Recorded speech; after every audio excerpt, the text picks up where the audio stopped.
You could totally feel it amongst the team that there was just like a tangible excitement about what was about to go down. Not only amongst the team, but I went across the entire company. There's a bunch of us that were in the room, like looking at stats as open beta went live. Playing like this thing that we've been creating for a couple of years. It was nice to see some new faces, some new players. Having the public play gave us like the best perspective. The community's like helped us make this game in a lot of ways. People are so good at looking at our work and critiquing it. And they also come with such a fresh set of eyes. Like we've Yeah. been so looking at some of this stuff for like 2 years.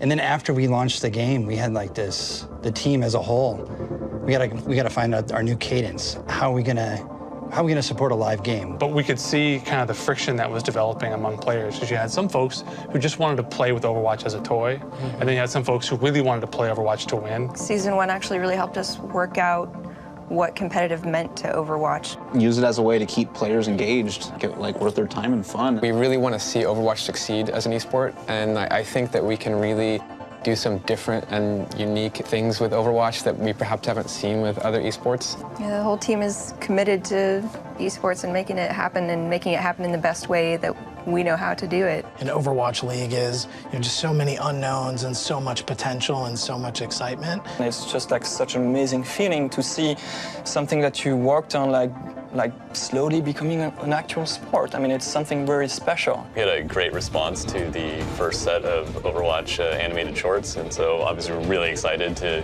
get to do some more of those. We have tons of stories about the characters and the heroes and the places that we can't wait to tell. I remember the last Bastion episode. I don't know about you guys, but I was getting kind of teary-eyed when I saw that. Was it dry? Yeah, there really wasn't. It was emotional for everybody to see that kind of story being told without words. And that was kind of the inspiration for Eichenwald. Like, we knew that we were going to have a setting around there, and it turned into like the idea for the theme of the map. We're trying to take people to more exotic places, so the globe-trotting feel of the game is hopefully bigger. It was cool that that map got transformed for the Halloween event. So like the direction for the Halloween stuff was like, I don't know, make it kind of like old horror noir. And that was it. And then we could just go. Everybody on our team is very much, what would make it even better? and from there, like each of our events and heroes and maps and everything, we just add those little pieces of Blizzard love. The team is fairly small and people are highly empowered, so it's really exciting to see just how much impact everyone can make. You want to make sure that every single developer we trust to be a really, really talented game maker. I've never had a team that was so in tune with what everybody is doing around them, and it's really a special experience.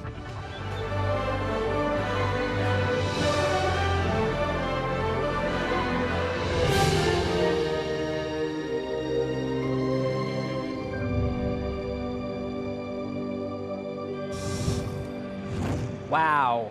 Wow, wow. That was a big year for Overwatch. Yeah. I mean, first off, it came out. It was, First and foremost. It was released to the public. That was a big step. Yeah. But the fact that they got to 20 million players in 4 months, I mean, insane. are you kidding me with that? And Insane. I had so much fun during the Halloween event. Oh, I know, right? Dr. I mean, Junkenstein? and I got the Dr. Junkenstein skin. You did? Yes, I was very lucky. I got the Roadhog Frankenstein. Oh, we should play together. Yeah, no, I love it. Yeah, I got that and the 76, the zombie 76. Oh, I got that one too, actually. Oh, yeah. Yeah, So and the Mercy speaking of, skin. And speaking of skins, Okay. we got a question from Twitter at Baldo Joshua asks, hey, if you guys were going to cosplay as a Blizzard character, which one would you choose? Any Blizzard character? I think it's any Blizzard character. Any Blizzard character. Oh, wow. I would say, I'd have to go Sylvanas, let's be honest. Well, yeah. I'd have to go Sylvanas. I've never done it. I've always been slightly afraid to. Yeah, Because I I get feel like that. there's I an get that. expectation. Yeah. But yeah, I think I would do Lady Sylvanas. How about you? I'm going to do a Pandaren rogue. Because they just look so silly in that, like, big, fat, sleek leather stuff. Like, all that stuff is supposed to be really sleek leather stuff, but it doesn't work. All right, look, that will do it for us now, because guess what? It's Sombra time. That's it, babies. Yeah. Let's move over to Hall D for what is hopefully a bunch of details about the new characters, as well as everything that is coming new in Overwatch. We'll see you on the other side.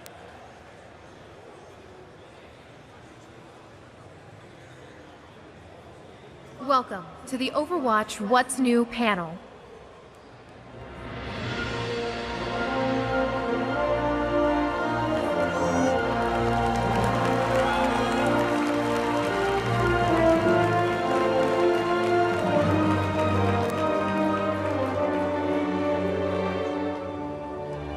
Happy BlizzCon, everybody. How you doing? Wow, there's so many people here. So as you guys know, the top things that players want in Overwatch are new heroes, new maps, and new game modes. So it was really exciting for us when Mike in the opening ceremonies announced that we will have new maps, new game modes, and new heroes coming to Overwatch. So we're going to give you all the details here today. We're going to start by talking about the 23rd hero, the new hero Sombra. You're going to learn a ton about her. Then we're going to talk about that new feature, the Arcade, a whole new way to play Overwatch, which has new game modes. And we will also talk about the 2 new maps that we're going to be bringing to Overwatch, which is Eco Point Antarctica, home base of Mei, and also the Oasis. But first, we should introduce ourselves. I'm Jeff. I'm one of the guys on the Overwatch team. I'm Michael. I'm the lead writer on the Overwatch team. I'm Arnold. I'm one of the artists on the Overwatch team. I'm Jeff. Oh, there we go. I'm Jeff. I'm lead hero designer on the team. All right, so let's get things started. Today we're going to be talking about our newest hero, Sombra, hero number 23. And you know, since we've started talking about Overwatch with all of you, I think we've gotten like one question more than any other. It's not about Torbjorn nerfs, not about Symmetra buffs, though you know I heard some stuff from Jeff about that. Yes, not about espresso machines. The question is, who is Sombra? And I thought maybe we would get the answer from Sombra herself. Who is Sombra? To the system, she's nobody. She doesn't exist. No one remembers the girl. There were 1,000 children like her after the war. But none of them could hack like she could. And she learned that people were just as easily manipulated. Now she understood how the world worked. Information is power. So she kept hacking politicians, corporations, governments. It was an addiction. But for the first time, someone noticed her. When your hardware's obsolete, it's time to upgrade. The girl was gone, and Sombra was born. Now, I'm ready.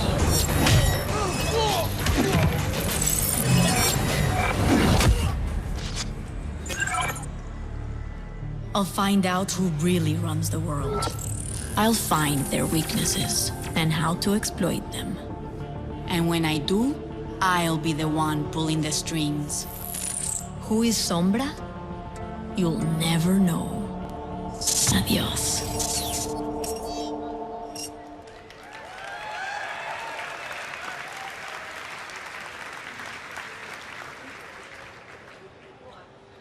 So, Sombra is one of the world's most notorious hackers and a master infiltrator. But how did the girl become Sombra? Well, the answer to that question, we have to look back to where she came from. Sombra was born 30 years ago during what the Mexicans refer to as La Medianoche, thanks to my 2 years of high school Spanish for that pronunciation. So La Medianoche is the phrase that they use in Mexico to describe the Omnic Crisis and the time that followed that. So for a quick recap of the Omnic Crisis, it is an event that took place across the world where robot populations rebelled against their human controllers. And so, you know, just keep that in mind next time you're plugging in your Roomba. But anyways, Mexico really suffered a lot at the hands of the Omnics and the Omnic Crisis. The war destroyed much of the country's infrastructure. It resulted in a massive loss of life that created thousands of orphans like Sombra. So in this environment, Sombra had to do whatever she could to survive. Luckily, she had an ability. She was fantastic with computers. She could hack anything, and she could break into systems. So she used these abilities to, you know, steal money to get by, to manipulate the people who were trying to control her, and to make a life for herself. Now, if you have abilities like that, you're bound to be of interest to people. And a young Sombra was taken in by the Los Muertos organization. Los Muertos is an interesting group in the Overwatch lore. You may remember them from the Soldier 76 animated short Hero. They claim to be kind of revolutionaries fighting for people who were left behind during the rebuilding of Mexico after the war. Whether or not that's really what they're up to, because they're also engaged in a lot of other kind of shady activities, is kind of up to you to decide. But they took in a young Sombra, and she basically honed her hacking abilities, working for them and helping them in their campaign against the Mexican government. And as a little sneak peek here, I can show you, this is one of Sombra's legendary skins.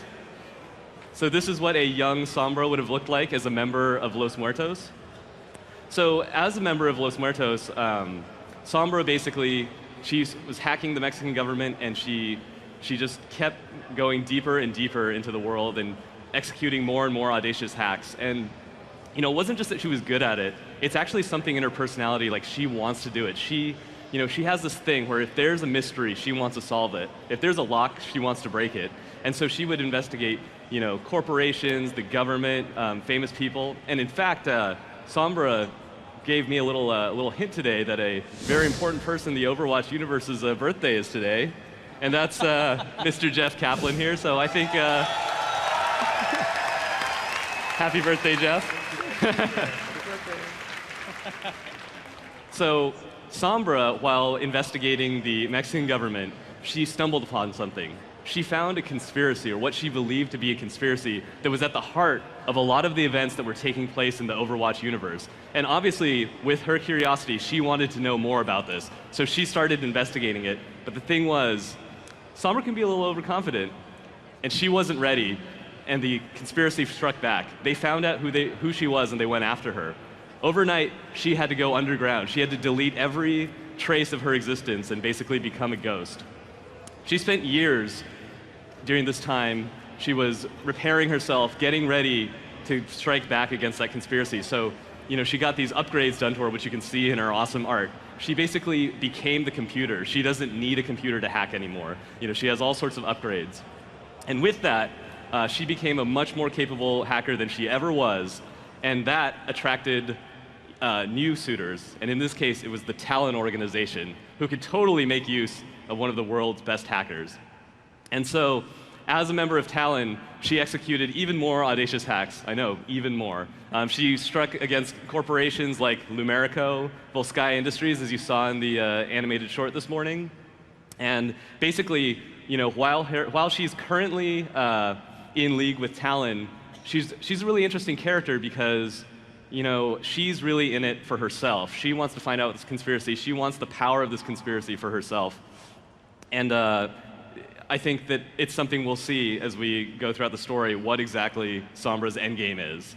And I guess I'd finish up by saying one thing that I think is really interesting about Sombra is, we talk a lot about characters who have, various motivations, and, they're sort of gray. Are they good? Are they evil? What do they really want? And I think Sombra's a perfect example of that. She's an awesome, unreliable narrator, perhaps the most unreliable narrator we have. But now I'd like to turn it over to a very reliable narrator, Mr. Arnold Singh. Thanks, Mike. Oh, I missed a slide. Everyone pay real close attention to this one, because there might be some hidden clues, maybe. Right. So I'm here to talk about some of the art behind Sombra. This is the awesome key art by John Polidora. But one of the things I really like showing when we talk about new heroes, and just all the Overwatch heroes, is some of the kind of the original art that kind of spawned the journey that led to the final design. With Sombra, we actually started working on her a long time ago, back way before even like Hanzo and Genji.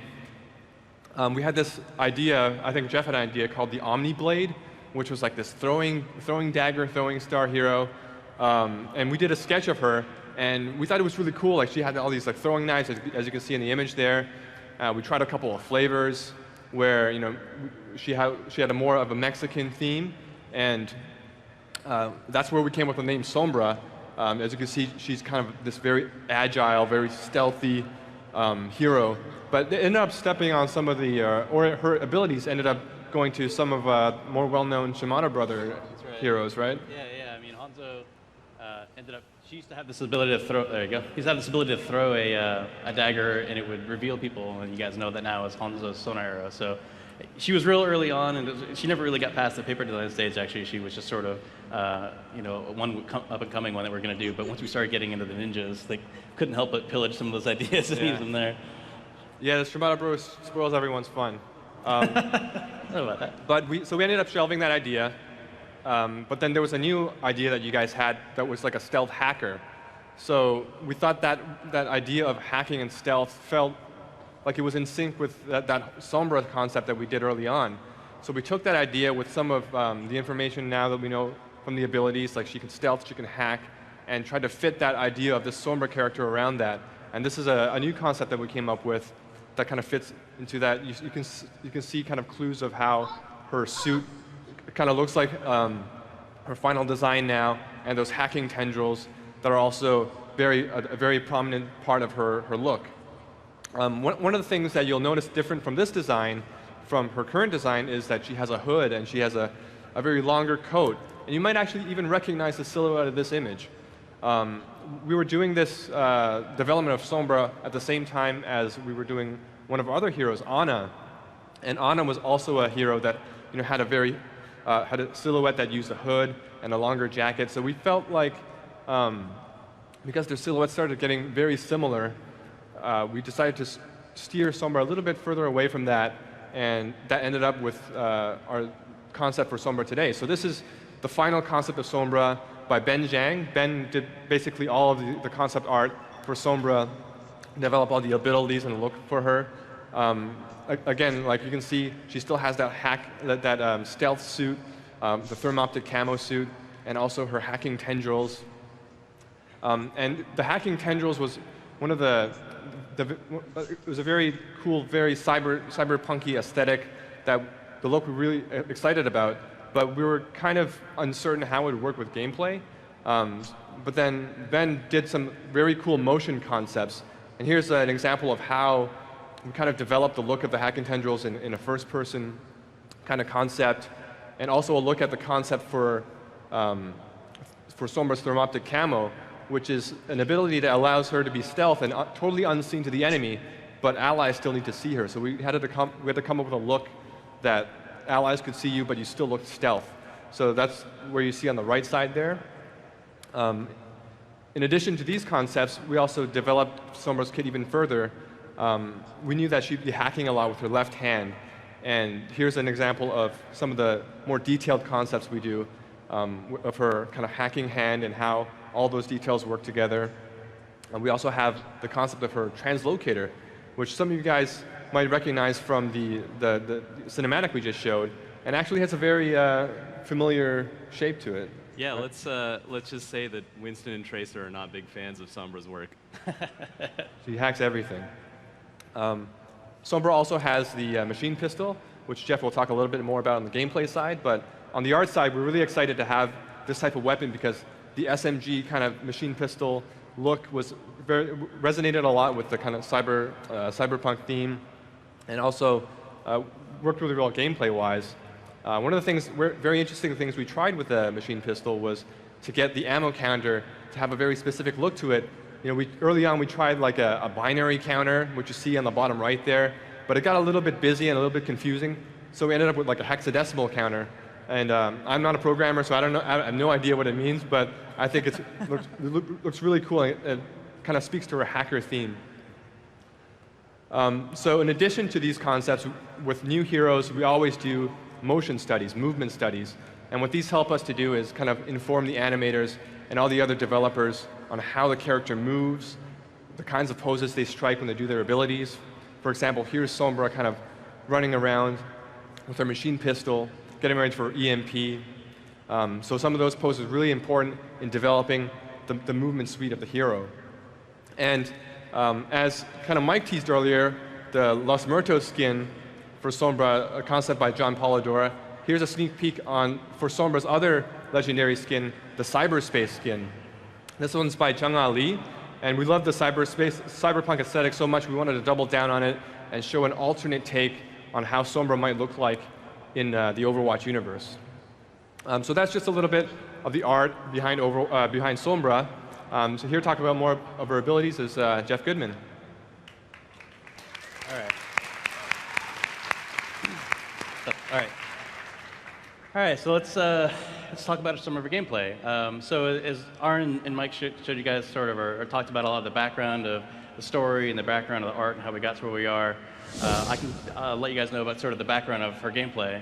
As Aaron mentioned, she kind of started as that super fast. She had like double jump and can throw knives really fast. And the original, originally we were working on Genji actually, as we mentioned, we were working on both the Shimada brothers at the same time.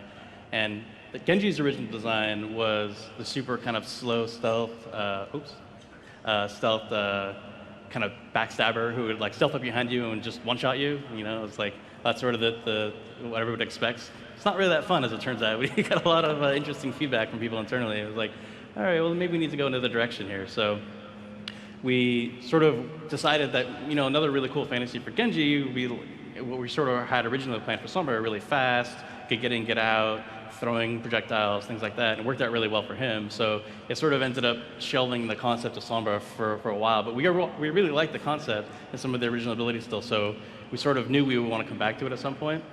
And especially we know that like stealth is a really fun mechanic. A lot of people really like it in games, so we wanted to try to revisit it, even though it didn't work out the first time we tried it.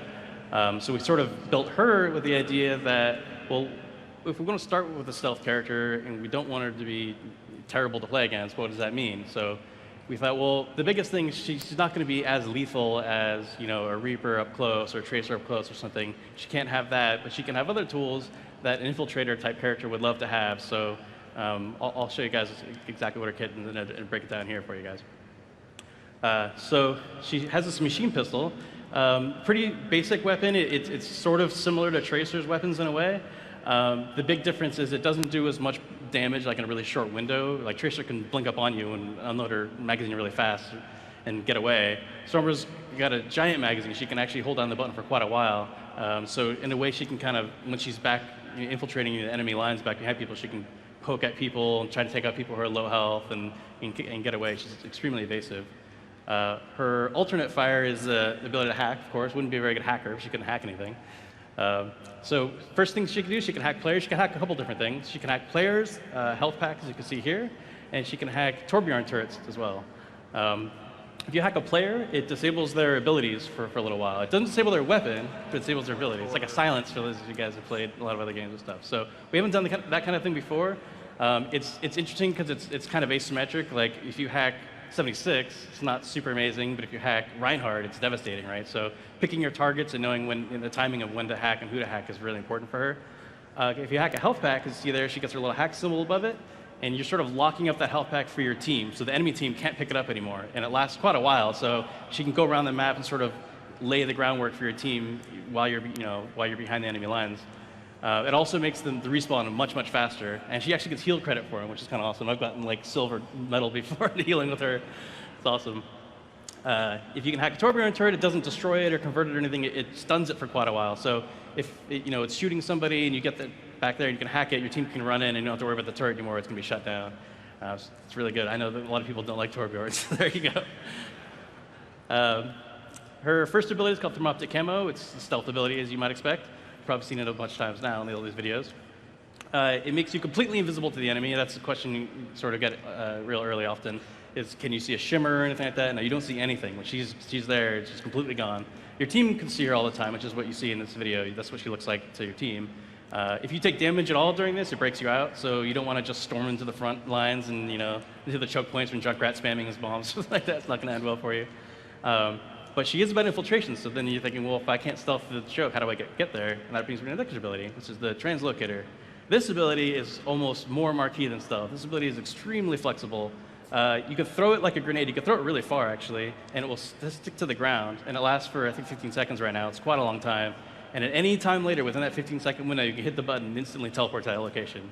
So obviously, you can use it, just throw it over a wall and teleport to it, because you can teleport to it and it's in the air, too. So that's super fast. But the other thing you can do is if once you're already behind enemy lines and kind of messing with people who are hacking health packs, you can throw it somewhere safe where they don't even know where it is and go try to shoot people or hack things or be aggressive, and then you always have that like escape window, almost like a Tracer, and escape back to that. And the cooldown's really short, so you always want to have your backup plan placed where you want it. These two abilities combined, the stealth and the Translocator, make her extremely hard to catch, hard to pin down. Her ultimate ability is called EMP. It's this, you guys have seen this in some of the videos, it's like a giant explosion. It doesn't actually do any raw damage though.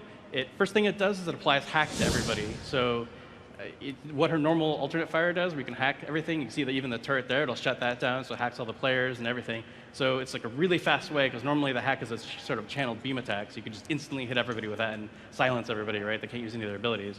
But also, if you notice in this video, Reinhardt has a shield up and it destroys that. So the other thing it does is destroys all barriers and all shields.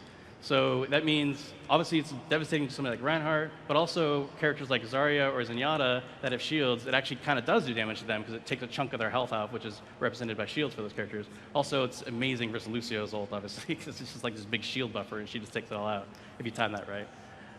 So that's it. She has one other ability, which is her passive ability, called Opportunist. This ability just is on all the time, it's passive. She automatically can detect enemies through walls that are less than half health. So she's not necessarily super good at just like Tracer running up and just killing somebody, but if you're low health, you know that she's looking at you and she can see you, and then you run for that health pack, and the health pack's hacked, and it's like a horror movie. You're just like, oh god, she's got to be here. It's super fun to play with this ability, especially. So that was sort of just a breakdown of like her abilities one by one. We have actually a video to show you kind of what it all looks like when it's put together.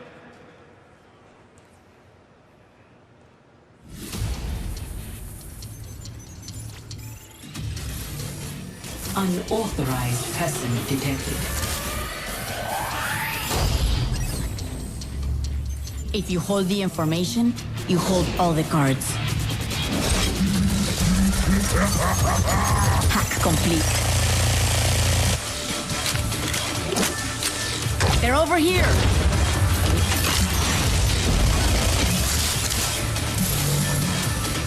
Drop the beat! EMP activated.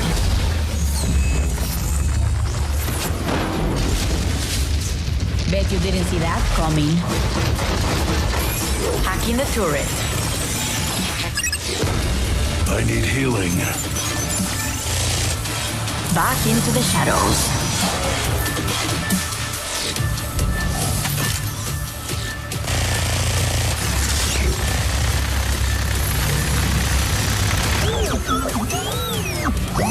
Adios.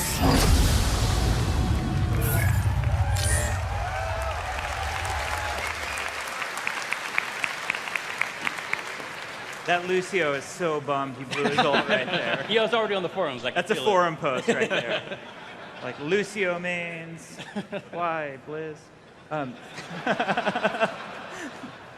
So that was Sombra. We want to talk about the other features we added. We're going to start with the arcade. So we realized we picked the single most confusing name for this feature because we used to have a brawl called Arcade, which a lot of people really liked.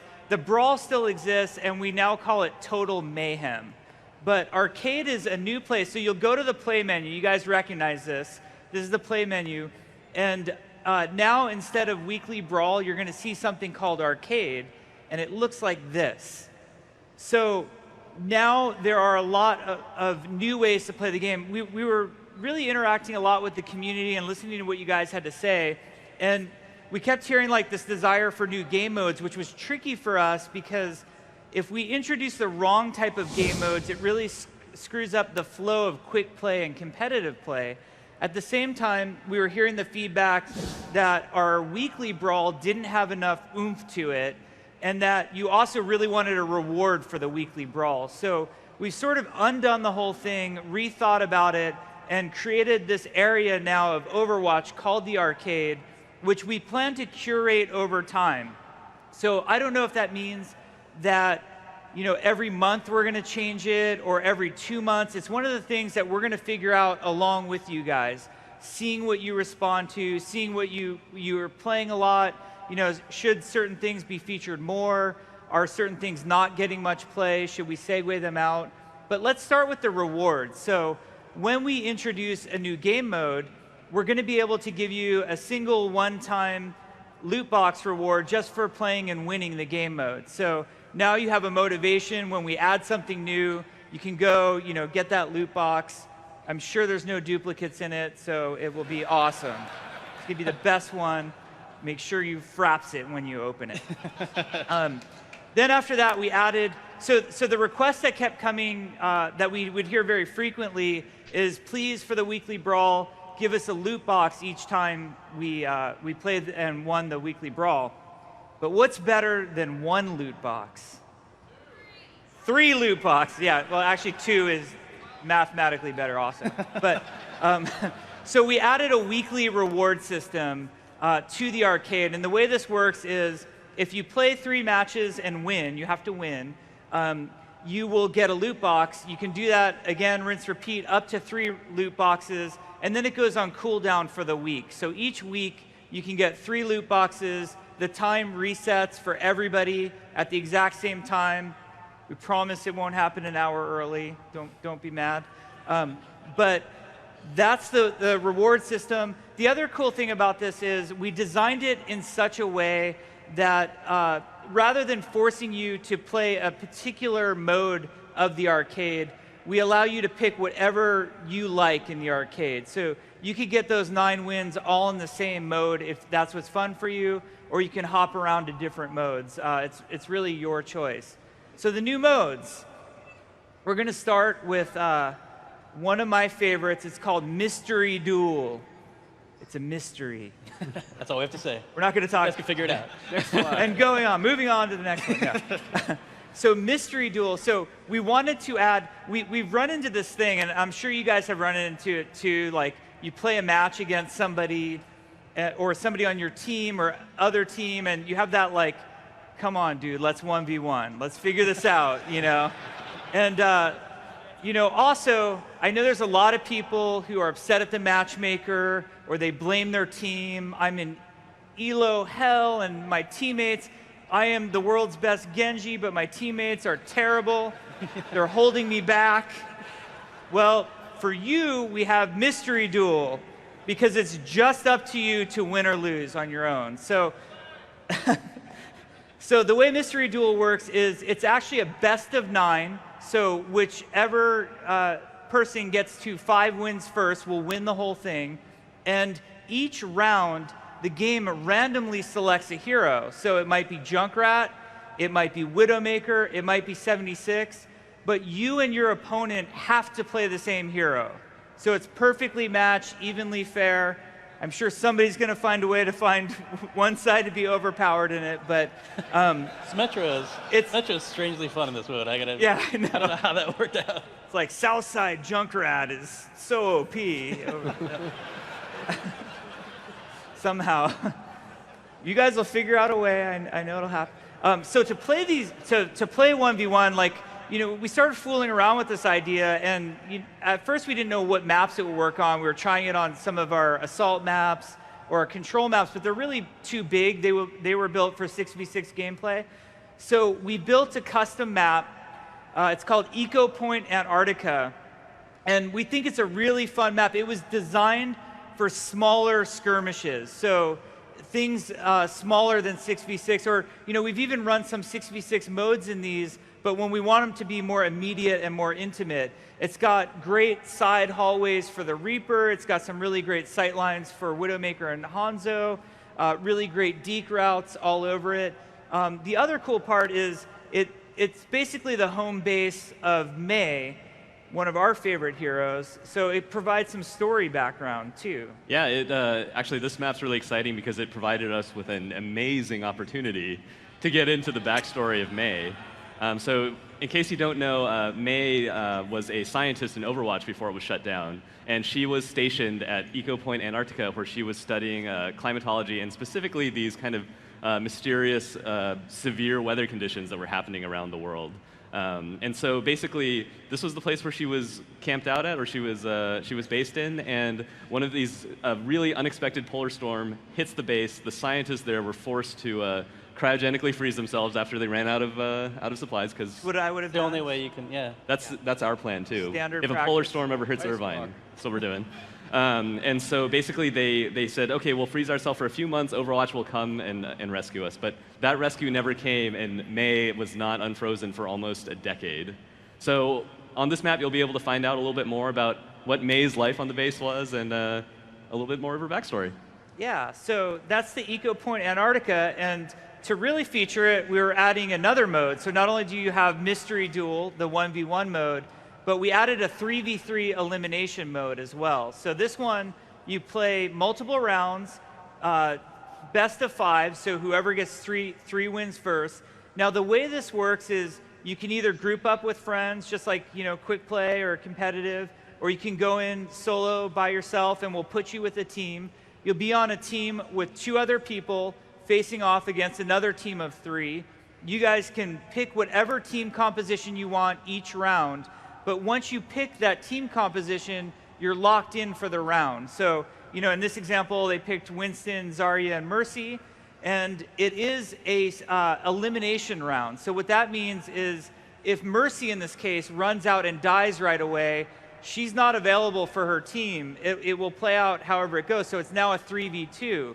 It's really exciting, though, because what we found in our internal playtest is that sometimes you can be that one person, your other 2 teammates die, you're facing off against 3 people, your teammates are now in spectator mode watching you, and there's a lot of drama and tension to it, and you have the ability to come back and overcome and win for your team. The only limit we put on this is a single hero limit for your team. If you want to pick the same composition every round, you're free to. And we're really curious to see how the team comps play out. Do you take a tank at all? Or how cool is Mercy in the fact that she can actually resurrect people in an elimination mode? That's extremely powerful. So we're really curious to see how the hero balance plays out in 3v3 elimination.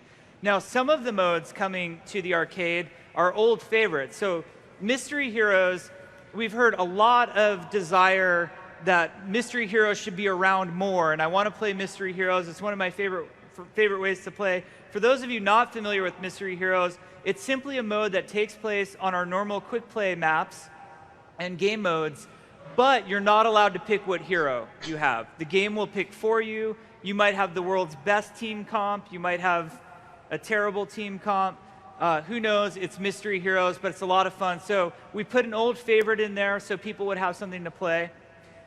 We added a new mode called No Limits. And everybody might be wondering what this is. So coming soon to Quick Play is the single hero limit. That will be coming as soon as Monday on the PTR, possibly Tuesday if certain people are hungover, but maybe Monday. And because of that, now we know that the hero limit is a very polarizing and controversial topic in the community. We feel like for the health and stability of the game, that the single hero limit is really important to Overwatch moving forward. The community understands the game at a much deeper level now. You guys know how to play at a very high level. You know sort of what stacked compositions really break things. So we feel like for Quick Play to stay good and healthy, we want to add the single hero limit to that. With that said, we totally respect that there's a large community that loves playing with stacked heroes. So we wanted to not remove the thing from Quick Play without providing a place where people could still go and stack heroes and have fun. So for you guys, we created No Limits. It will be available in the arcade. As you can see in our example here, you can have 6 Torbjorns or 6 Meis or 2 Torbjorns and 4 Genjis, you name it. You stack them how you want them stacked. And that's what No Limits is. Lastly, in the arcade, we have a mode called All Brawls. So we realized that our brawls weren't working out that great. Like, they were kind of interesting, a little unique, but they weren't everything we wanted the brawls to be. Some were better than others. And we also found, and talking to people and looking at player behavior, looking at the stats of how people were playing, they would go into the weekly brawl and maybe play it for a round or 2 and then not come back all week. And then, Tuesday would roll around and then they would check it out and then sort of be gone. And so we came up with this idea of creating what we called a playlist. So now in the arcade, we're not going to change brawls weekly or anything like that. This will always be available in the arcade. And it's a mode called All Brawls. And it has a lot of the older brawls that you guys used to like. The Pharah Mercy brawl, the We're All Soldiers Now. I think Mobile Watch is in there. But what's really fun is you play, and at the end of a round, it cycles to a new brawl. So it's a really fresh and new way to keep playing Overwatch, because every single round, it's sort of a new rule set. We found that it's a really fun way when you want to blow off steam, like if you've played a bunch of competitive and at end of the night just want to blow off steam, or maybe you want to warm up before going into competitive. This seems like a lot of fun. We've also added a few new brawls into the playlist for you to check out. One of them, have we named it? I keep calling it Charge. I don't know if Michael will name it, but it's basically just Lucio's and Reinhardt's. So you can imagine how that one goes. And then the last brawl of the new ones that we threw into this playlist, it's on Ilios only, and only on the well point of Ilios. And it's only Roadhogs and Lucios. So it should be fun. And I think it's called This is Ilios. This is Ilios, yeah. You can imagine how that one's going to end. So yeah, that's the arcade. We can't wait for you guys to check it out. Those of you on PC, it will be available on the PTR, like I said, early this week. We want to hear your feedback. We've also added, if you notice on there, it has popularity for each of those. Those are so, we've kind of split up the matchmaking pool a little bit now. So it might take a little bit longer to get into some modes. So we want you to have awareness of if you're going into a low popularity mode, that you might have to wait a little bit longer. And it also is an indication for us if we can look at the popularity over time and say, hey, maybe they're not really playing Mystery Heroes as much anymore. Maybe we'll cycle Mystery Heroes out for a while and cycle a new game mode in. We also imagine when we run holiday events, like this is where Junkenstein's Revenge is going to go, and this is where Lucio Ball is going to go. So some of those fun, different modes will end up here in the arcade. Lastly, we have a new map coming.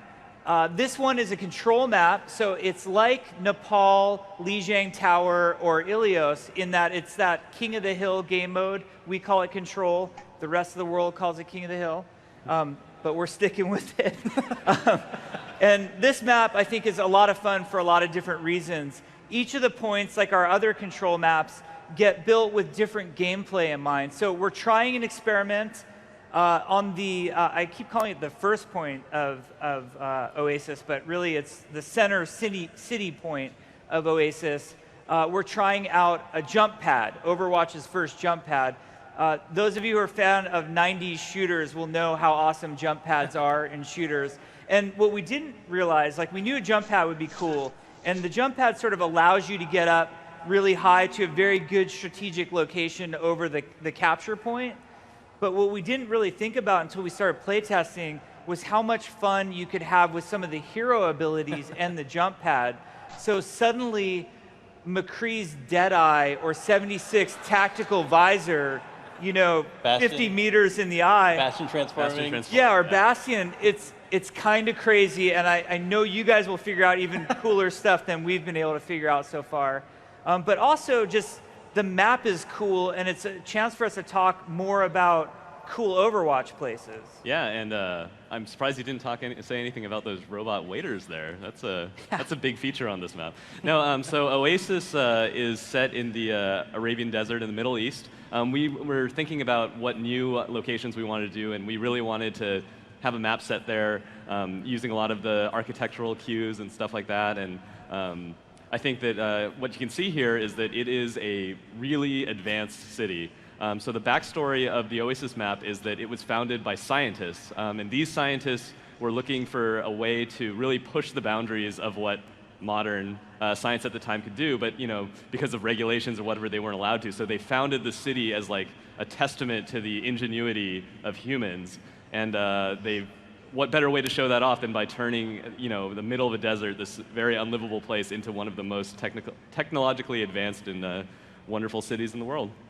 So I know the artist will kill me if I don't mention this too. All the art that you're seeing on Oasis is work in progress. The map is not finished yet. So I think the map is going to look even cooler. I mean, to me, it looks beautiful already, but I think it will look even cooler when our amazing art team is done with it.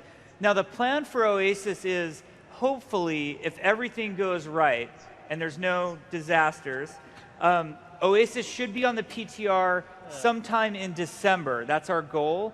And then our other goal is to release it in early 2017. So that's what we're shooting for. It might slip. If it does, we will communicate that to you so you know when it's coming. But the other stuff, the arcade, Sombra, the new game modes, that stuff you guys are going to have right away. It should be on the PTR this week. And then you guys know, like, if the PTR goes well, it'll be out really fast. If there's a lot of feedback and we need to make changes, it'll take a little bit longer, but it should be out really, really soon. That's sort of everything we have for our panel today. There are some amazing Overwatch panels happening here at BlizzCon. I highly recommend you check them out. There's a whole panel on the guys who have made the animated shorts, who go into a lot of detail. We'll show you a lot of behind-the-scenes stuff on how we make those animated shorts.